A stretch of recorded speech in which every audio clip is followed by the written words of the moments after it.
Hello everyone, this is SPiiKA Savoir, your French expression hub. As usual, we're here to study some French expressions. Today's expression is an all-purpose expression. You want to find out? Stay tuned and c'est parti!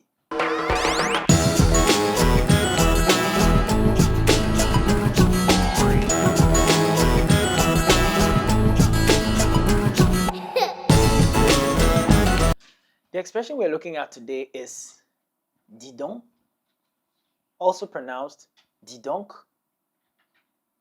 Depending on how you use it, it could mean wow, my goodness, look, listen, by the way, hey, say, literally it means say then, dis donc. In isolation, that's what they mean.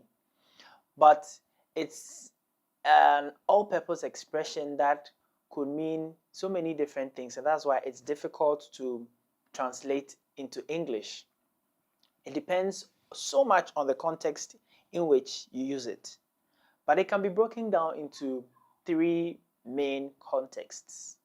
The first context, the expression dis donc can be used to express surprise. It can be used to express surprise. Let's look at some examples. Dis donc, c'est un hôtel magnifique. Wow, this is a magnificent hotel. You can say dis donc in reaction to something surprising of this sort. Another example. Elle a perdu son chien. Ben, dis donc. She lost her dog. My goodness. Remember that you can use dis donc in this context, or you can replace it with synonyms such as oh la la, as we saw in our previous video or one of our previous videos.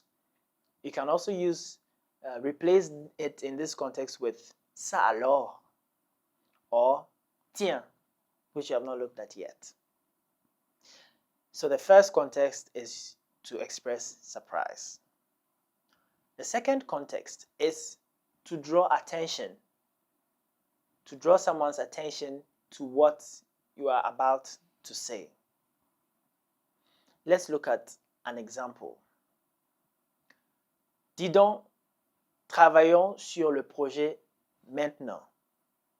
Listen, let's work on the project now.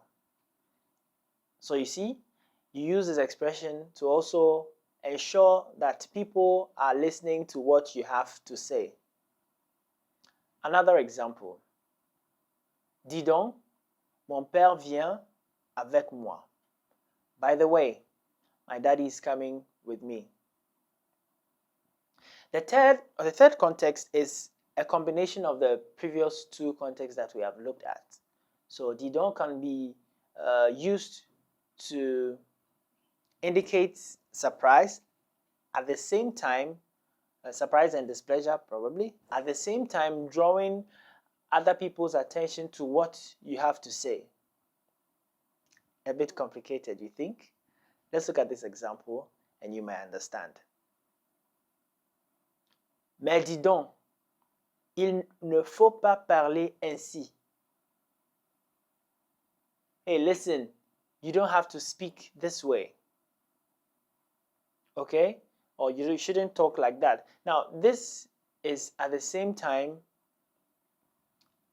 alerting people and making sure that those who are listening are actually listening to what you have to say. And at the same time, it's expressing that you were sort of surprised or taken aback by what was said previously. I hope you get the context. Great. Now, also note that dis, the first part of the expression, is the tu form of, in the imperative of dire, is the tu form of the imperative conjugation of the verb dire, to say. Which means that you can conjugate it, or you can use dit donc, when you're talking to more than one person, or when you're talking to someone with whom you use the vous form.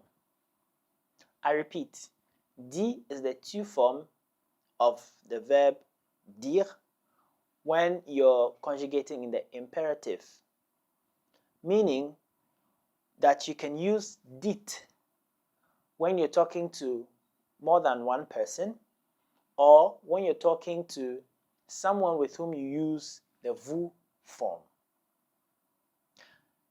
Let's work on the pronunciation now. Dis donc, dis donc, or dis donc, dis donc. Now the vous form. Dites donc, dites donc, or dites donc, dites donc.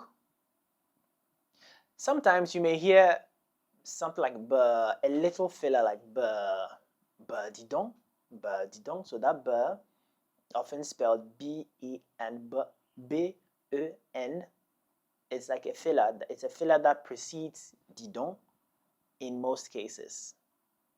You can try it out. Dis donc.